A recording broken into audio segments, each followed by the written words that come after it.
டூடி entertainment Surya Jyothika தயாரிப்பில் பிரேம்குமார் இயக்கத்தில் கார்த்தி மற்றும் அரவிந்த் சாமி நடிக்கும் மெய்யழகன் செப்டம்பர் 27 முதல் உங்கள் அபிமான திரையரங்குகளில்.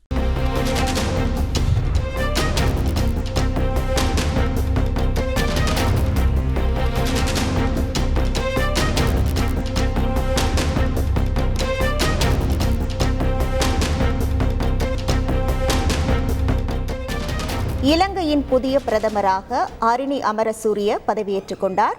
ஹரிணி அமரசூரியவுக்கு இலங்கை அதிபர் அனுரகுமார திசநாயக்கே பதவி பிரமாணம் செய்து வைத்தார். இது குறித்தான முழு விவரங்களோடு இணைகிறார் நமது செய்தியாளர் கிஷாந்தன். வணக்கம் கிஷாந்தன், இந்த பதவியேற்பு விழாவில் யாரெல்லாம் பங்கேற்றார்கள்? முழு விவரங்கள் என்ன? வணக்கம். இலங்கை சோசியலிச குடியரசின் புதிய பிரதமராக தேசிய மக்கள் சக்தியின் கலாநிதி ஹரிணி அமரசூரிய சற்று முன்னர் ஜனாதிபதி அனுரகுமார் திசாநாயக்க முன்னிலையில் சத்திய பிரமாணம் செய்து கொண்டார். இதன்படி இலங்கை வரலாற்றில் பிரதமராக பதவியேற்கும் 3வது பெண்மணி என்ற பெருமையை ஹரிணி அமரசூரிய பெற்றுள்ளார். குறிப்பாக 24 வருடங்களுக்கு பிறகு ஒரு பெண் பிரதமராக இவர் நியமிக்கப்பட்டுள்ளார். முன்னதாக ஸ்ரீமாவோ பண்டாநாயக்க மற்றும் சந்திரிகா பண்டாநாயக்க குமாரதுங்க ஆகியோர் இந்த நாட்டின் பிரதமராக பதவி வகித்துள்ளனர்.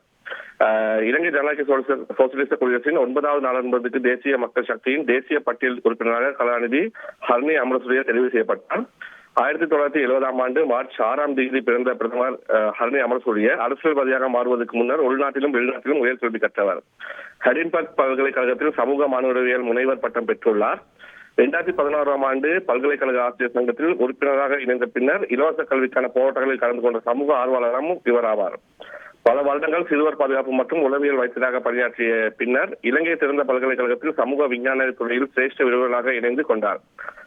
ஹரிணி அமரசூரிய 2019ஆம் ஆண்டு தேசிய புத்துஜீவிகள் அமைப்பில் இணைந்தார். அதே வருடம் ஜனாதிபதி தேர்தலில் தேசிய மக்கள் அதாவது அனுரகுமார் திசாநாயக்கின் தேசிய மக்கள் சக்தியின் வேட்பாளர் அனுரகுமார் திசாநாயக்கு பிரச்சாரமும் செய்து வந்தார்.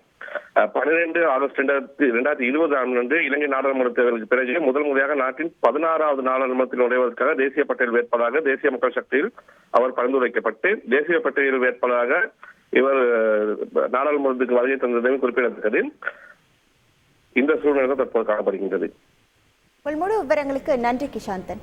டூடி என்டர்டைன்மெண்ட் சூர்யா ஜோதிகா தயாரிப்பில் பிரேம்குமார் இயக்கத்தில் கார்த்தி மற்றும் அரவிந்த் சாமி நடிக்கும் மெய்யழகன் செப்டம்பர் 27 முதல் உங்கள் அபிமான திரையரங்குகளில்.